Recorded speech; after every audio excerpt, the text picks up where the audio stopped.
तो स्वागत है आप सभी का एक और न्यू वीडियो पर। देखिए अभी आप सभी को काफ़ी ज़्यादा एक्साइटमेंट हो रही होगी, काफ़ी ज़्यादा वेट कर रहे होंगे कि आपके बोर्ड एग्जामिनेशन का रिजल्ट कब अनाउंस किया जाएगा। बट इमेजिन कीजिए कि एमपी बोर्ड ने आपका रिजल्ट अनाउंस कर दिया है एंड आप जैसे ही वहाँ पर चेक करने गए वेबसाइट पर, वहाँ पर आपको एक एरर शो होता है कि आपका जो रिजल्ट है वो पेंडिंग में जा चुका है। आपके सारे फ्रेंड्स का रिजल्ट चेक हो रहा है बट आपका जो रिजल्ट है वो आप चेक ही नहीं कर पा रहे हो। कई बार होता है, बहुत ही कॉमन है, काफ़ी सारे बच्चों के मेरे पास मैसेज आते हैं जिस दिन आपका रिजल्ट अनाउंस होता है कि हमारा जो रिजल्ट है वो पेंडिंग शो हो रहा है, इसके क्या कारण है। हमारे यहाँ ऐसा ही होता है। तो वही अपन इस वीडियो में देखेंगे कि किन रीजंस की वजह से आपका जो रिजल्ट है वो पेंडिंग में पहुंच जाता है, और अगर पेंडिंग में आ गया तो फिर आपको आगे क्या दिक्कत हो सकती है। एंड बोर्ड की तरफ से जो टीचर्स आपकी बोर्ड एग्जामिनेशन की कॉपीज चेक कर रहे हैं उनको ऊपर से ऑर्डर्स भी दिए गए हैं कि इस डेट तक आपको पूरी कॉपीज चेक करने का काम खत्म करना है। उसके बारे में मैं आपको नेक्स्ट वीडियो में बता दूंगा कि कैसी क्या डेट आई है, कब तक आपका रिजल्ट आ जाएगा। तो सब्सक्राइब के साथ साथ नोटिफिकेशन आइकन जरूर से ऑन करके रखिएगा, सारी अपडेट्स आप तक टाइम पर पहुंच जाएंगी।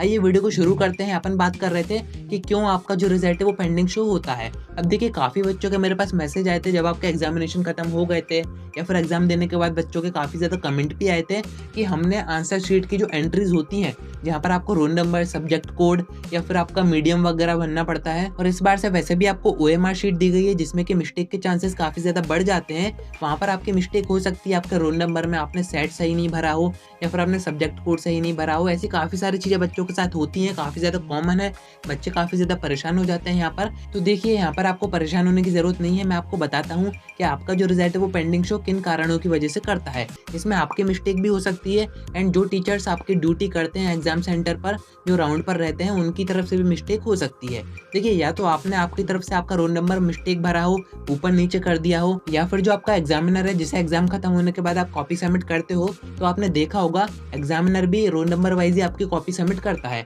ऐसा नहीं है कि कभी किसी बच्चे की कभी किसी बच्चे की, उनको प्रॉपर इंस्ट्रक्शन ऊपर से दिए जाते हैं कि आपको जो कॉपी सबमिट करनी है वो रोल नंबर के हिसाब से ही करनी है। यानी कि आपकी जो कॉपी रहेंगी वो सीक्वेंस में ही रहेंगी, आपके आगे जो बैठा है उसकी कॉपी, उसके बाद आपकी कॉपी, उसके बाद आपके पीछे जो बैठा है उसकी कॉपी, इस टाइप से कॉपी सबमिट की जाती है। तो यहाँ पर अगर टीचर से मिस्टेक हो जाती है कॉपी ऊपर नीचे में, क्योंकि होता क्या है, जब आपकी कॉपी सबमिट हो जाती है तो उसके ऊपर एक बारकोड चिपका दिया जाता है, यानी कि आपकी जो एंट्रीज है उनको छुपा दिया जाता है, जिससे कि कॉपी चेकिंग के टाइम पर कोई भी सोर्स का यूज करके अपने नंबर नहीं बढ़वा पाए। आपको पता ही है ये एमपी बोर्ड है, यहाँ पर कुछ भी होता रहता है। बात तो सही है। तो जो टीचर आपकी कॉपी चेक करते हैं उनको भी नहीं पता होता है कि वो किस बच्चे की कॉपी चेक कर रहे हैं। तो या तो वो जो कॉपी है वो आपकी ऊपर नीचे हो गई है, उस कंडीशन में आपका जो रिजल्ट है वो पेंडिंग में जा सकता है, या फिर आपने एंट्रीज भरने में कोई मिस्टेक करी है। क्योंकि देखिए इस बार आपकी ओएमआर शीट है और जो ओएमआर शीट होती है वो सिस्टम के थ्रू चेक होती है। वहाँ पर अगर आपने कोई मिस्टेक की तो वो जो सिस्टम है वो आपका डेटा रीड नहीं कर पाता है और आपकी एंट्रीज ठीक से नहीं कर पाता है।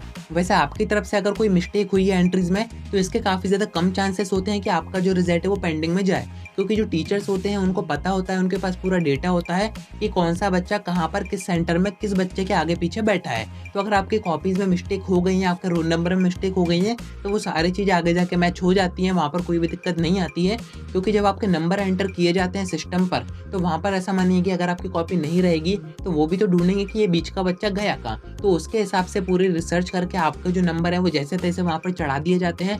वहाँ पर कोई परेशानी नहीं होती है। बट डिफेक्ट यहाँ पर आ जाता है कि अगर सिस्टम में कोई दिक्कत है, टीचर की तरफ से कोई दिक्कत है, आपकी कॉपी घुमा दी है, तो इन कंडीशन में आपका जो रिजल्ट है वो पेंडिंग में पहुंच जाता है। तो कई बार ऐसा भी होता है कि आपका जो डेटा है, आपका रोल नंबर है या फिर आपके मार्क्स वगैरह है वो सिस्टम पर सही फीड नहीं किए जाते हैं। इस कंडीशन में भी आपका जो रिजल्ट है वो पेंडिंग जा सकता है या फिर अनएक्सपेक्टेड नंबर्स आपके आ सकते हैं। अब देखिए अगर आपका रिजल्ट पेंडिंग शो होता है उस टाइम पर तो इसका क्या तरीका है, आपको कुछ नहीं करना है, आपको सिर्फ वेट करना है।